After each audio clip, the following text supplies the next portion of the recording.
তোরা জাগির খেলার নির্দেশে তোরা ধরে লিয়েছে, ঠিক আছে? তুই এনে মিটিং করছিস কে? এটা আমার ভুল হয়েছে। এটা নিষিদ্ধ সংগঠন না? জি, আমার এটা ভুল হয়েছে। তোরা বিগত 17 বছর নিরহ মানুষকে হত্যা করে তোরা পলাইছ, এটা ভুল হয়েছে। তোরা দেশ থেকে পলাইছিস না? তাহলে এটা ভুল হয়েছে।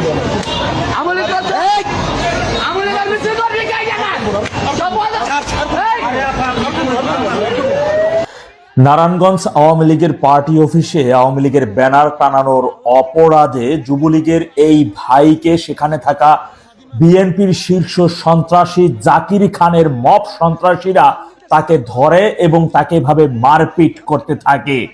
এক পর্যায়ে তাকে কি হয়েছে সর্বশেষ পরিণতি তার আমি সেটা জানি না। আপনারা জানেন আজকেই তো স্বরাষ্ট্রমন্ত্রী মিস্টার সালাউদ্দিন সাহেব তিনি বলেছেন আর কোনো মব সহ্য করা হবে না।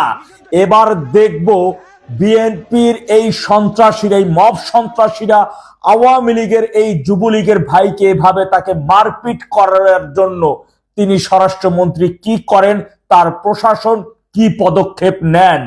এই শীর্ষ সন্ত্রাসী জাকির খানের এই মব সন্ত্রাসীদের যদি আগামী 24 ঘন্টার মধ্যে গ্রেপ্তার না করে স্বরাষ্ট্রমন্ত্রী সাহেব, তাহলে আমরা ধরে নেব আপনি শুধু বিএনপির স্বরাষ্ট্রমন্ত্রী, আপনি সারা বাংলাদেশের স্বরাষ্ট্রমন্ত্রী নন। আমরা দেখেছি নোয়াখালী আওয়ামী লীগের কার্যালয়, সেখানে আবারও আমাদের ভাইদেরকে গ্রেপ্তার করা হয়েছে। আমরা দেখেছি আমাদের খুলনা আমাদের আওয়ামী লীগের কার্যালয়, সেখানে গিয়ে বিএনপির মব সন্ত্রাসীরা তালা ঝুলিয়ে দিয়েছে। আমরা এখন পর্যন্ত বিভিন্ন জায়গায় দেখতেছি আওয়ামী লীগের নেতা কর্মীদের উপর মব তৈরি করে তাদেরকে বিভিন্নভাবে নির্যাতন করা হচ্ছে, মারা হচ্ছে, এমনকি আইনজীবীরাও রেহাই পাচ্ছে না। দেশের বিভিন্ন প্রান্তে আমরা সেটি দেখতেছি। তারা কি তাদের দলের এই সকল মব সন্ত্রাসীদের কখনো বলেছে যে মব তৈরি করা যাবে না? তারা কি তাদের স্বরাষ্ট্রমন্ত্রীর বার্তা শুনেছে যার কোনো মব সহ্য করা হবে না? আমি স্বরাষ্ট্র মিনিস্টার সালাউদ্দিন সাহেবের কাছে অনুরোধ করে বলবো, আপনি আপনার দলে, আপনার রাজনৈতিক যে বিএনপির দলটি রয়েছে সেই দলে থাকা এই সকল মব সন্ত্রাসীদের বিরুদ্ধে আপনার অবস্থান স্পষ্ট করুন।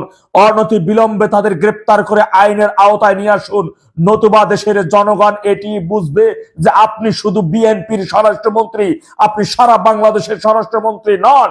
যেহেতু আপনি বলেছেন বাংলাদেশে আর কোনো মব সহ্য করা হবে না, ঠিক তার 3 ঘন্টার মধ্যে আমাদের নারায়ণগঞ্জ জেলা আওয়ামী লীগের কার্যালয়ে ব্যানার টানানোর অপরাধে আমার এই যুবলীগের ভাইটাকে নির্মমভাবে নির্যাতন করেছে সন্ত্রাসী জাকির খানের মব সন্ত্রাসী বাহিনীগুলা।